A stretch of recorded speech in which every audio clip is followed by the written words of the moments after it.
Buenas tardes, Marcos. Hola, ¿Qué buenas tardes, tal? Juan.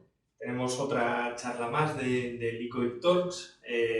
Hoy tenemos, por suerte, a ti en esta entrevista y me gustaría, lo primero, es que te presentaras, ¿no? Bueno, yo me llamo Marcos Pérez, soy ingeniero industrial bueno, me dedico desde el 2001, incluso antes de haber acabado la carrera, a trabajar en tareas periciales.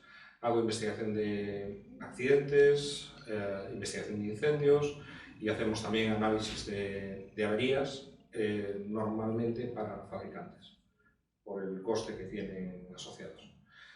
Y hemos montado con este eje una empresa que bueno, la hacemos en Porriño, una pequeña empresa que al final somos dos y con esta pequeña nódulo de trabajo, pues la verdad es que vamos trabajando cada vez más y la verdad, bueno, siempre centrándonos en lo que es la parte de reconstrucción de accidentes. Y ello al final pues también nos ha llevado a colaborar con cuerpos y fuerzas de seguridad en asuntos de cierto calado, en temas penales y bueno, es la forma en la que hemos ido desarrollando el trabajo. Cuéntame un poquito más, o cuéntanos un poquito más acerca del proceso de reconstrucción de un accidente, ¿no? O sea, cómo a posteriori, ¿no? Entiendo que lo que necesitarás es realizar un montón de inputs, ¿no? Para después poder visualizar qué es lo que ha ocurrido en función de esos parámetros, ¿no? Sí, a ver, a nosotros normalmente cuando nos llegan los asuntos ya hace tiempo que se han producido, con lo cual nuestra labor no es parecida, o sea, es parecida pero no exactamente igual que la de un policía, que llega al lugar del accidente y tiene allí todo desplegado, ¿no? No, nosotros tenemos que trabajar con los datos, con la inspección ocular que ha cogido el policía, todos los datos que ha recogido, huellas, arrastres, daños en los vehículos. Probablemente cuando nos llega a nosotros, que pues, puede ser con 4 o 5 años después, cuando las personas ya tienen la sanidad, es decir, ya han estabilizado sus lesiones, pues ya no hay coches, la carretera puede ser que ya no esté. Entonces, claro, lo que nos toca es trabajar con todos los datos que han ido recogiendo para poder averiguar qué es lo que ha pasado y confirmar la hipótesis policial o pues, explicar pues, que esa hipótesis no es del todo correcta. Claro, los documentos policiales no dejan de ser un documento técnico también, en el que hay una parte que es totalmente objetiva, que es la recogida de datos, huellas y demás, mediciones, y luego tienes una parte subjetiva o, digamos, una parte técnica, que es la que hace el policía, en la que dice, pues aquí la causa de este accidente fue esto. E indudablemente, la primera parte nunca podríamos ir en contra de ella, a no ser que dentro de esa parte haya algo que permita desdecir alguna de esas medidas, que en alguna ocasión ha ocurrido, es decir, aparece una fotografía y en esa fotografía, por técnicas de fotogrametría, podemos determinar que una medida no se corresponde con la que el policía recogió. Normalmente son errores nimios, pero pueden ser muy interesantes o muy utilizables para demostrar una determinada hipótesis. Y luego la parte, digamos, técnica en la que el policía desarrolla pues, la teoría de causas y demás, es donde pues, en muchas ocasiones se cometen errores y nosotros trabajamos pues, para o corroborarlos en caso de que estén bien o para desdecirlos. Antes comentabas el tema de que has trabajado en casos así muy interesantes a nivel policial. Me gustaría que profundizáramos un poquito en ese tema, ¿no? Hay dos aspectos que creo que son muy relevantes. Uno, que vosotros estáis muchas veces al lado de los cuerpos de seguridad del Estado para corroborar esas hipótesis, ¿no? de temas que hayan podido suceder. Y en el otro aspecto es esos casos que son tan conocidos y reconocidos que al final el trabajo de un ingeniero industrial es capaz de reproducir pues los pasos necesarios para poder determinar y ayudar a esas fuerzas de seguridad del Estado a conseguir un una hipótesis final, ¿no? Entonces me gustaría que profundizaras en los dos, en esa ayuda a la parte de los cuerpos y seguridad del Estado, y lo segundo, esos casos un poquito más, vamos a llamarle más amarillos, ¿no? Sí. Para... Nuestra colaboración con la policía, con los cuerpos policiales, parte de dos bases. Por un lado, damos formación a cuerpos policiales, es decir, les explicamos las técnicas que utilizamos nosotros, ya sea de fotogrametría, de simulación o de cálculo, para que sus atestados, sus trabajos policiales sean mejores. Incluso cómo mejorar su inspección ocular, porque al final nos hemos dado cuenta a lo largo de mucho tiempo de que puede ser mejorada aplicando mejores técnicas y demás. Y colaboramos incluso con marcas de renombre, como puede ser Leica, también en llevar este tipo de tecnología hacia este trabajo. Y por otra parte, esos cuerpos policiales, cuando requieren de un análisis más intenso que el que pueden hacer ellos o el que han desarrollado ellos, pues nos requieren para que podamos colaborar con ellos y hacer ese tipo de... Al final es una colaboración muy intensa, ¿no? Entre, sí, por una parte formativa, para que entiendan cómo es, y por otra parte en el día a día, ¿no? Para determinar cuáles son las... No es intensa de continuado, sino que se trabaja con ellos en ese modo cuando ellos lo requieren. Correcto. O el juzgado lo requiere. Recuerdo en Coruña que el juzgado de violencia contra la mujer pidió el análisis de unos zapatos porque al señor que iba conduciendo el coche pues ya era la segunda mujer que se le caía del coche, entonces quería saber cuántos metros había ido a rastro la señora, y en ese caso el trabajo inicial lo había hecho la Policía Nacional y bueno, tenían algunas ideas interesantes para averiguar cuántos metros podía haber llevado, como pues colgar a un compañero del coche a rastras o bueno, en el mejor de los casos un dummy, y bueno, nosotros planteamos un análisis un poco diferente, buscamos unas botas iguales, utilizamos un carro de arrastre y medimos el esfuerzo necesario para llegar a un nivel de desgaste similar al que mostraban las botas, lo cual es bastante más seguro que colgar a una persona en el coche. Pero bueno, en ese caso, por ejemplo, pues ya te digo, fue el juzgado de violencia contra la mujer, que en ese caso se lo pidió a la Escuela de Ingenieros, donde estábamos trabajando, donde nosotros iniciamos nuestro trabajo como parte de un grupo de investigación. Y cuando dejamos de estar allí, pues seguimos colaborando con la Escuela de Ingenieros para hacer este tipo de cosas cuando se nos requiere. Y cuéntanos algún caso así muy llamativo que aparte de este. Bueno, aparte de este, me parece suficientemente llamativo, ¿no? Sí, a ver, no sé, bueno, el más recurrente puede ser el de Anaker, a nivel que ahí lo que se hizo fue un trabajo de fotogrametría puro y duro sobre unas imágenes de vídeo.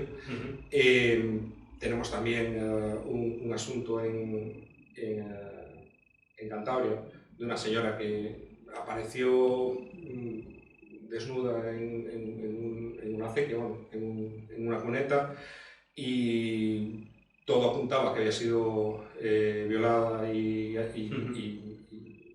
golpeada, y nosotros al hacer el análisis, claro, había cosas que nos llamaban la atención, pero es por el conocimiento que tenemos del vehículo, y al final no fue nada tan truculento. O sea, resulta que la señora estaba al lado del coche, entrando, saliendo, y el coche se desplazó, fue a poner el freno de mano y el coche la atropelló. Caray. Al caerse y resbalarse, pues la ropa se le acabó subiendo y estuvo 2 días en una cuneta. Escuchándote, me voy a las series estas de CSI o demás, ¿no? ¿Qué diferencia puede haber entre eso y lo que hacéis vosotros? Que tardamos más. Tardamos más, infinitamente más. O sea, en esas series un análisis de ADN tarda, me parece que 10 minutos, y en la realidad me parece que son 4 días. O sea, y no es algo que hagamos nosotros, ¿no?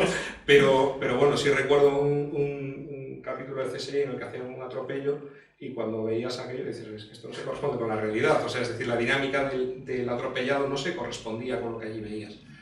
aunque estaban utilizando un software que era para eso, pero veías que claramente no se correspondía. Entonces, bueno, pues es lo que hay. Sí, a mi mujer, que le gusta ese tipo de series, dice que mi trabajo mola, pero que durante el trabajo es una mierda. O sea, que requiere mucho tiempo, mucho trabajo, pero vamos, que al final es casi como el trabajo de cualquier autónomo. O sea, el resultado siempre es muy chulo, pero en el medio pues, te comes absolutamente de todo, ¿no? Y bueno, realmente es... casos así llamativos, pues la verdad es que tampoco hay muchos de los que pueda hablar. Pues cuéntame quizá un poquito más, vamos a cambiar el tema de reconstrucciones y vamos también al tema de incendios, que me parece súper interesante. Sí. Nosotros hacemos investigación de incendios, pero solo de vehículos. O sea, hacemos análisis de estructura, o sea, de naves o viviendas o lo que sea, solo si tenemos un vehículo implicado, ¿vale? Lo hacemos simplemente como un complemento de lo que está de la investigación del vehículo. Vale.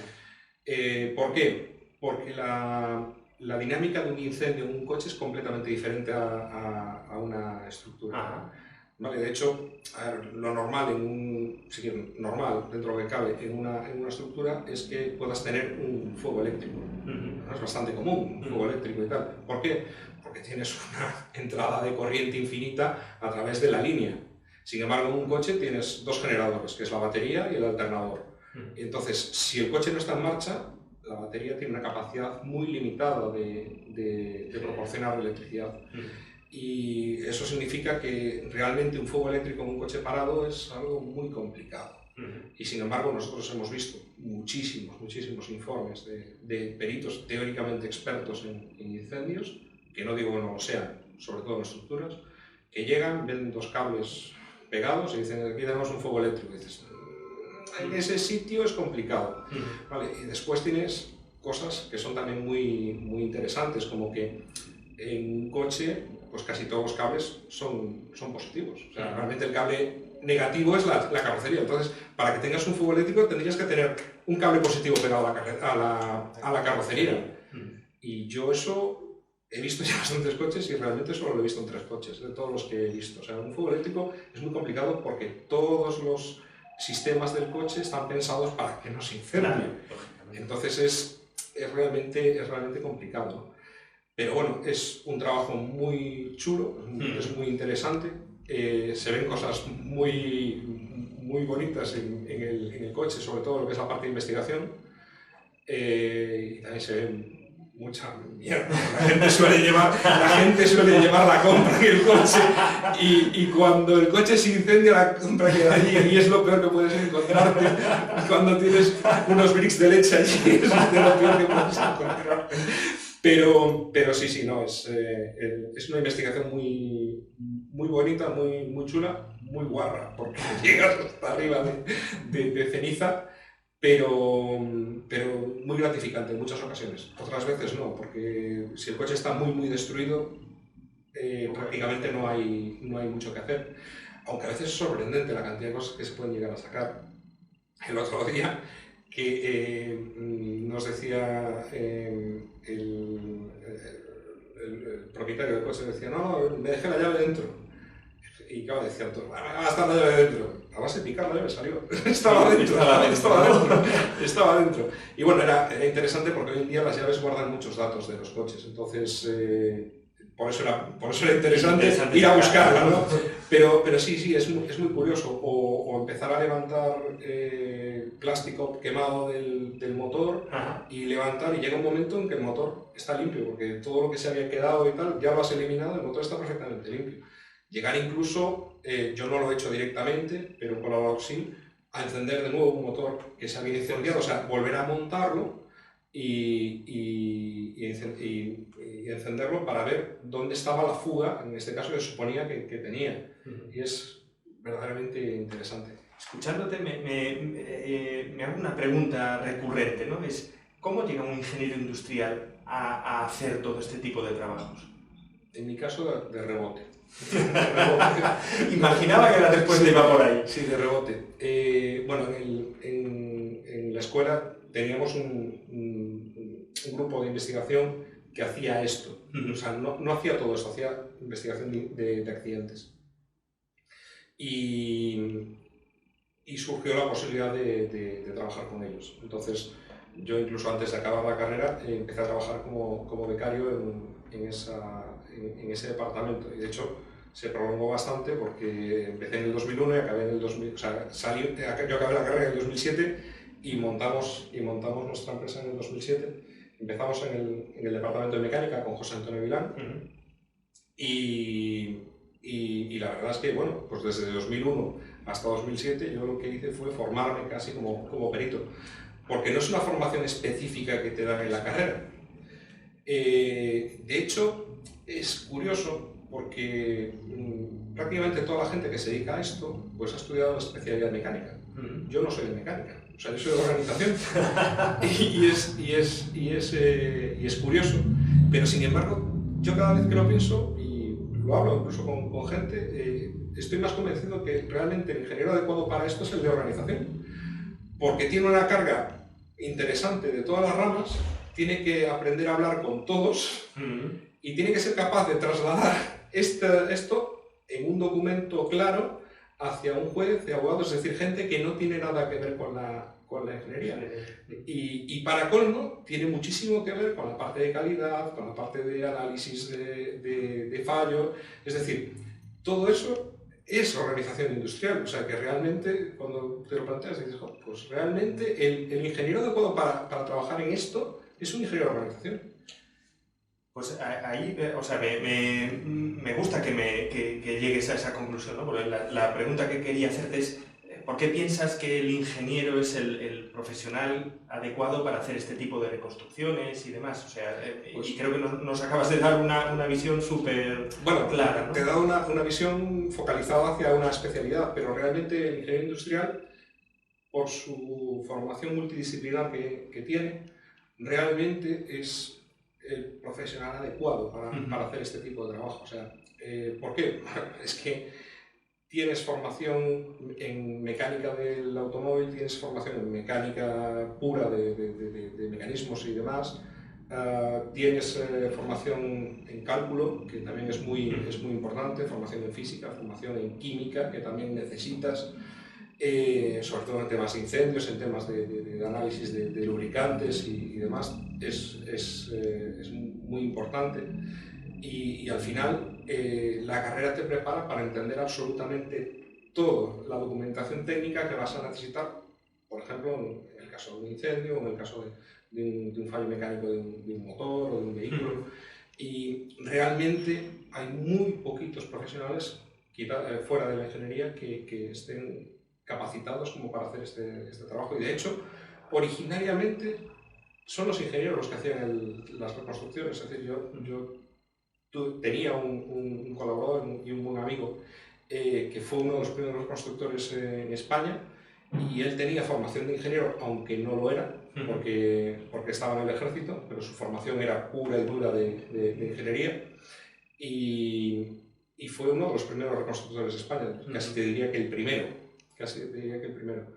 y realmente, claro, es esa formación. Después, sí, con 40 y muchos años se sacó la ingeniería técnica, porque estaba hasta los de que le dijeran que no era ingeniero en los juzgados, ¿no? Pero sí, realmente la persona adecuada, o la persona más capacitada para hacer este trabajo es el ingeniero industrial. Y de hecho, cuando se da el concurso de peritos en el juzgado, es decir, entran dos peritos, y esos dos peritos, digamos que hay una evaluación de nivel, por así decirlo, el perito más alto siempre es el ingeniero industrial. Sí que es cierto, y además probablemente coincida contigo al 100% en la característica de capacidad de entender todo tipo de documentos y saber trasladar esa información en algo tangible para que alguien que no entiende de ingeniería sea capaz de interpretarlo, ¿no? Yo creo que ahí es probablemente el kit de la cuestión. Entiendo perfectamente eso, que el perfil del ingeniero industrial para este tipo de trabajos de reconstrucción es bueno, solo hay que verte a ti, ¿no? en este caso, ¿no? Y sí que me gustaría, para terminar un poquito esta charla, en la que personalmente me ha sorprendido, ¿no?, la capacidad de cosas que se pueden hacer desde la posición de reconstrucción, que nos hicieras un breve resumen de por qué crees que alguien que a lo mejor puede estar viendo esta charla con tranquilidad y que no tenga esa inquietud acerca del tema de la reconstrucción de accidentes, que diga, oye, pues yo creo que vale la pena que te enfoques hacia aquí, ¿no? A ver, lo más interesante a este nivel es la satisfacción de poder ayudar a alguien. Tus clientes siempre llegan con un problema que requiere una solución y que su vida posterior, la mayoría de ellos, es totalmente dependiente de lo que ocurra en tu trabajo, ¿vale? Estamos hablando de gente que tiene lesiones importantes, que su indemnización depende de la respuesta o de la sentencia que dicte un juez, con lo cual pues, tu trabajo va a tener una implicación real y una incidencia real sobre la vida de las personas. Por un lado, a veces hay cosas que no son tan sumamente importantes, ¿no? Pero claro, si el trabajo de reconstrucción de accidentes y de análisis de un accidente se lleva bien a cabo, es un trabajo muy laborioso y es un trabajo que hay que cobrarlo y por tanto es un trabajo caro. Entonces, a lo que va es que cada vez vas a ir trabajando con unos importes más altos y solo hay ciertos trabajos que realmente los merecen. En Estados Unidos, por ejemplo, es curioso la diferencia de nivel a nivel de facturación. Estamos hablando de que una investigación de un accidente o un informe pericial puede ir tranquilamente a unos 12.000-15.000 euros aproximadamente. ¿Y por qué? Van precisamente a ese tipo de asuntos, asuntos realmente graves en que una persona entiende que tiene que gastar esa cantidad de dinero para poder tener un resultado adecuado. Y ahí yo sí que digo, si haces esto hay que hacerlo bien, ¿vale?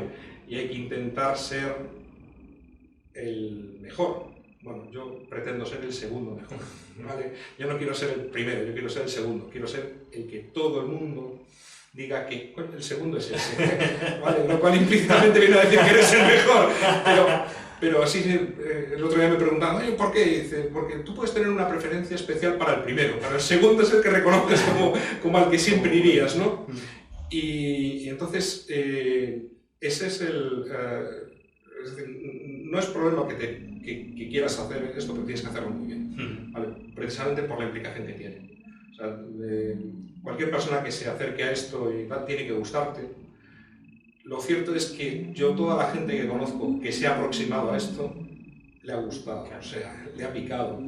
Tengo un amigo y colaborador que dice que te pica el mosquito de la reconstrucción. Es que es un trabajo muy curioso, porque es un trabajo que a nivel técnico puede no ser muy exigente, ¿vale? O sea, a fin de cuentas, la física con la que trabajas pues es la física de segundo debug, primero debug.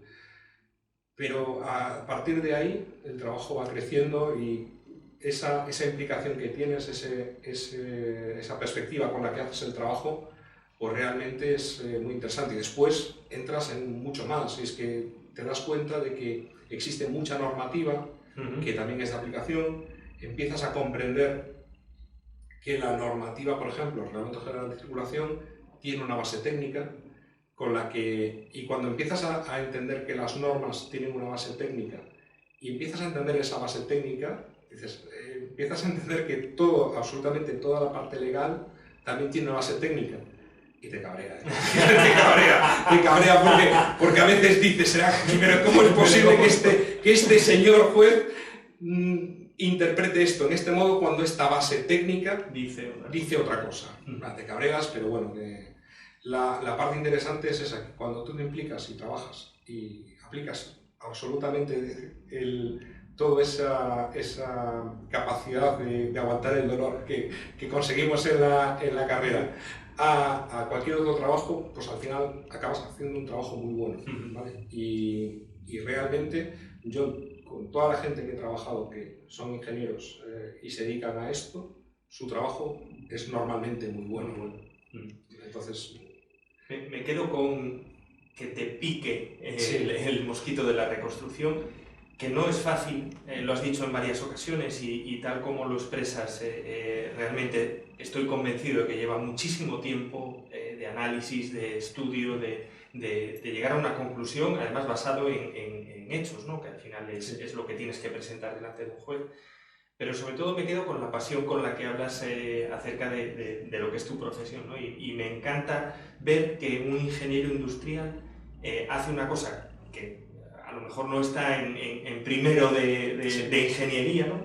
Pero que sí que aporta un valor a la sociedad y a las personas que puede ser súper interesante, ¿no? Yo creo que me quedo con ese conjunto de parámetros, ¿no? Nunca mejor dicho, y yo creo que es una forma también de animar a otros compañeros que puedan decir, oye, que esto a lo mejor es una buena salida profesional. Sí, el mayor problema que tiene es que la salida al final casi te aboca a ser autónomo, cuál es la mayor putada que puedes tener. Pero bueno, sí que es cierto que en los últimos años la mayoría de las compañías aseguradoras están rearmando su red de peritos, es decir, en este momento puede ser incluso una muy buena salida profesional para que la gente formada en este momento pueda tener un trabajo interesante en el futuro. Pero sí que es cierto que va a requerir que seas muy bueno, ¿vale? Porque peritos mediocres ya los tienes, ¿sabes? Entonces, sí que es cierto eso, que las compañías se han dado cuenta que temas como la autoperitación o que de repente te venga al taller X a peritar y demás, o que valoren las cosas, pues al final se están dando cuenta que se les escapa el dinero.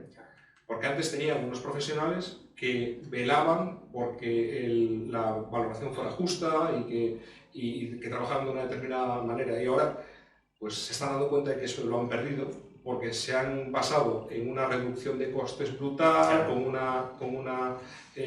unas estrategias mal entendidas empresarialmente y al final a lo que ha llevado es que su red pericial se ha ido perdiendo. Entonces, ¿en este momento puede ser una buena salida? Sí, pero ojo, las personas que quieran ir hacia este camino, este arduo camino, es un camino en el que hay que formarse. Yo antes te decía, yo empecé en 2001 como becario y la empresa en 2007. Es decir, yo realmente estuve formándome durante 6 años.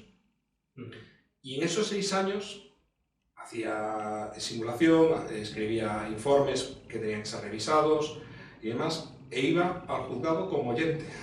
Y yo estuve en muchos procedimientos judiciales como oyente para entender cómo funcionaba aquello, porque el problema está en que tú entras y alguien que no ha estado nunca en un juzgado piensa que es como los de la tele, que no tiene nada que ver, y claro, dices, y no sabes ni por dónde caen. Y de repente cuando estás allí y empiezas a ver cómo funciona, cuáles son las preguntas que le hacen a tu compañero, cómo funciona, qué preguntas le hacen al contrario, y demás, empiezas a casar, y eso te da una perspectiva muy interesante para cuando te toque a ti, ¿no? Ya te digo, o sea, mi primera vez en el juzgado pues fue en el 2008, me parece, ¿vale? Porque yo finalicé en octubre, creo que fue en 2008, pero había hecho todo ese proceso antes, ¿no? Me parece muy interesante una cosa que has comentado, ¿no? Acerca de lo que es el valor del conocimiento, ¿no? Hablabas antes de que las redes de las aseguradoras, que se están dando cuenta del valor que tiene. Yo creo que es una cosa que además como ingenieros industriales tenemos que poner en valor. Efectivamente el conocimiento cuesta, ¿no? Sí. Y muchas veces la tendencia del mercado es a exprimir precio, pero como bien dices, al final el trabajo bien hecho y bien estructurado lo que tiene es ese valor que es intrínseco al trabajo realizado, y la recompensa es ese precio justo que al final, a la larga, la empresa seguro que le hace ganar más dinero que... Sí, hombre, yo te puedo poner un ejemplo, y es que nosotros, raro es el informe que no tardamos unos 20 días aproximadamente en hacer. Si tú esto lo extrapolas a una compañía de seguros, estarían llamándonos constantemente a decir que tiene que estar el informe. O sea, es decir, ellos asumen que un informe se hace en 3 días. Y nosotros hacemos un análisis normativo, un análisis legal, un análisis, es decir, todo para poder hacer un empaquetado en ese informe y que ese informe después sea totalmente coherente desde el principio hasta el final y que no plantee ningún tipo de problema. Con lo cual, teóricamente irías con las mejores herramientas al juzgado. También es cierto que nosotros no aceptamos cualquier asunto y eso también es muy importante. La honestidad del perito es algo también muy importante. Bueno, entonces, yo siempre que llega alguien a pedirnos algo, lo primero que le pido es mándame toda la documentación y déjame analizarlo. Una vez que lo analice te voy a decir si le veo viabilidad o no se la veo. Si no le veo viabilidad, da igual lo que me pague, o sea, es que no voy a ir. No voy a ir, me da igual. Y esa parte es más, es que ni siquiera la cobramos precisamente para que nadie tenga la tentación de decir te he pagado no sé qué y ahora no, o sea, es completamente gratuita para poder decir lo que yo quiero, o sea, lo que yo considero que es correcto, sin ningún tipo de ataduras. Y también, bueno, porque al final es casi la única publicidad que hacemos, entonces bueno, pues tienes a los abogados que te llaman y te dicen, oye, mírame esto y tal, y a ver qué hay, ¿no? Pero sí que es cierto que ese análisis previo al final lo que te hace es ir, en muchas ocasiones, como el caballo ganador, ¿no? O sea, no debiéramos fallar tanto en ese punto y luego intentamos eso, que el informe sea algo completamente redondo, que cubra absolutamente todos los parámetros para que no se pueda escapar el resultado. O sea, hay un montón de reflexiones que tengo en la cabeza, trabajo duro, experiencia, valor a lo que hacemos, ese empaquetar todo para que el resultado no se pueda escapar, o sea, hacerlo todo de forma eficiente. Esa capacidad que tenemos los ingenieros industriales de aportar toda esa serie de inputs y el output final, ¿no? para que ese informe pericial sea lo más extenso posible. A mí, no sé, me ha parecido súper interesante lo que haces. Me intuyo que además de la parte de autónomo, tu vida es divertida en el caso de que no todo, o sea, cada cosa es completamente diferente a la anterior y cada cosa hay que aprender una cosa nueva. Eso es intuyo. Eso es una de las ventajas que tiene este trabajo, que al final cada asunto es diferente, ¿no? Y entonces en cada asunto al que te enfrentas, porque no es exactamente igual un accidente laboral, por ejemplo, que un accidente de tráfico.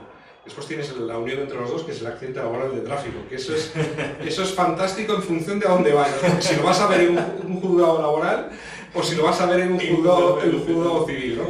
Pero lo primero que pensamos, en el primero que fuimos, era ¿qué problema hay? Esto es un accidente de tráfico, da igual que sea dentro de la esfera laboral, pues no, y realmente hay que dirigir el informe hacia la normativa laboral para que el trabajo sea tenido en cuenta. Correcto. Porque si no, se van a liar con temas laborales y directamente se van a perder y el tiro se va a perder. O yo qué sé, estamos trabajando con un tema de trenes y los trenes tienen una normativa diferente y aunque tengas un coche, las normativas que aparecen en el tema de los trenes es diferente y las preferencias y todo este tipo de cosas son completamente diferentes. Con lo cual tienes que analizar absolutamente todo eso para poder hacer ese informe redondo, ¿no? Y claro, cada informe pues al final te acaba exigiendo conocer mucha documentación y cosas muy específicas hacia él, ¿no?